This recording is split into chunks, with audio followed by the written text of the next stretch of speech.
Hello दोस्तों, आपका स्वागत है हमारे चैनल स्टोरी वाला पर। आज की कहानी का शीर्षक है अनजान फोन कॉल। रिया एक साधारण लड़की थी जो शहर में अकेली रहती थी और एक मल्टीनेशनल कंपनी में काम करती थी। उसकी जिंदगी रोजाना के काम काज में व्यस्त रहती थी, लेकिन एक रात ने उसकी जिंदगी को हमेशा के लिए बदल दिया। रात के 2 बजे थे। रिया सोने की कोशिश कर रही थी जब अचानक उसका फोन बज उठा। उसने उठकर देखा कि कॉल किसी अनजान नंबर से आ रहा था। उसने सोचा कि कोई गलती से कॉल कर रहा होगा, इसलिए उसने अनदेखा कर दिया। लेकिन कुछ ही मिनटों बाद फिर से वही कॉल आया। इस बार रिया ने थोड़ी हैरानी के साथ कॉल उठाया, लेकिन दूसरी तरफ से कोई आवाज नहीं आई। बस किसी के गहरी सांस लेने की आवाज सुनाई दी।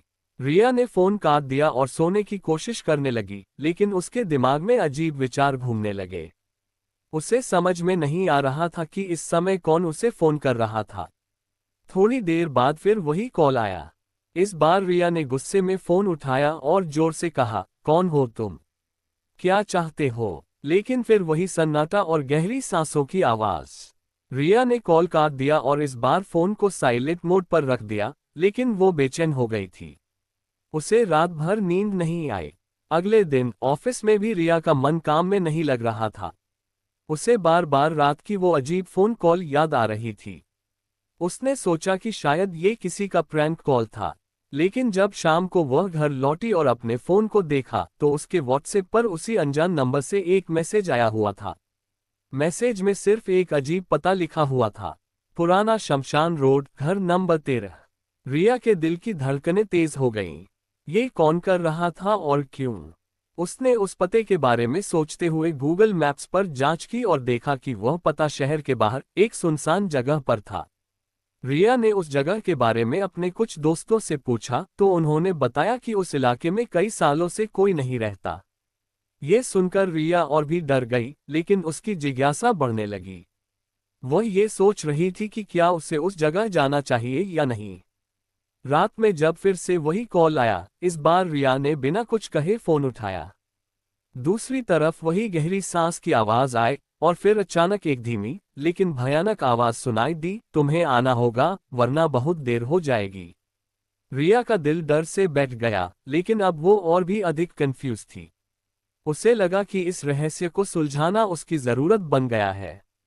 अगले दिन उसने फैसला किया कि वह उस पते पर जाएगी, लेकिन अकेली नहीं। उसने अपने 2 दोस्तों करण और सिम्मी को इस घटना के बारे में बताया। पहले तो वे उसे मजाक समझने लगे, लेकिन जब उन्होंने रिया के चेहरे पर डर देखा तो वे उसके साथ जाने के लिए तैयार हो गए। तीनों ने अगली रात जाने का तय किया। रात के समय वे कार से उस सुनसान इलाके में पहुंचे। चारों तरफ घना अंधेरा और सन्नाटा था। हवाओं की सरसराहट भी भयावह लग रही थी। आखिरकार वे उस पुराने खंडहर जैसे घर तक पहुंचे। वो घर पूरी तरह से टूटा फूटा था और आसपास का माहौल किसी भूतिया फिल्म जैसा लग रहा था। जब वे घर के अंदर घुसे तो अचानक दरवाजा खुद ब खुद बंद हो गया। अंदर घुप्पर अंधेरा था। करण ने टॉर्च जलाया और वे तीनों घर के हर कोने को देखने लगे। सब कुछ धूल से भरा हुआ था और हवा में अजीब सी बदबू थी। तभी अचानक सीढ़ियों के ऊपर से किसी के चलने की आवाज आई। तीनों ने ऊपर की ओर देखा, लेकिन वहां कोई नहीं था। सिम्मी ने डरते हुए कहा, हमें यहां से निकल जाना चाहिए। लेकिन रिया ने उसकी बात अनसुनी कर दी और ऊपर की ओर जाने लगी। जब वे सीढ़ियां चढ़कर ऊपर पहुंचे तो उन्हें एक बंद दरवाजा दिखा। उस दरवाजे के पीछे से फिर वही गहरी सांसों की आवाज आ रही थी। रिया ने हिम्मत जुटाकर दरवाजा खोला और जो उसने देखा उसे देखकर उसकी चीख निकल गई। वहां एक पुरानी कुर्सी पर एक औरत बैठी थी जो बिल्कुल सड़ी गली हालत में थी।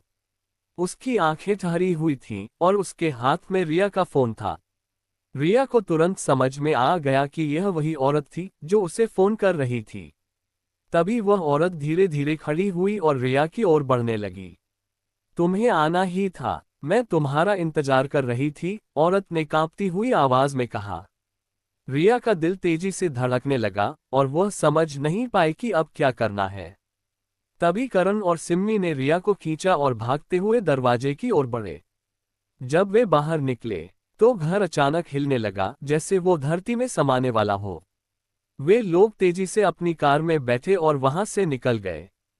घर के पास जाते समय जो रास्ता था वो अब बदल चुका था, और वे जैसे ही कार में बैठकर भागे, वो खंडहर उनकी नजरों से ओझल हो गया।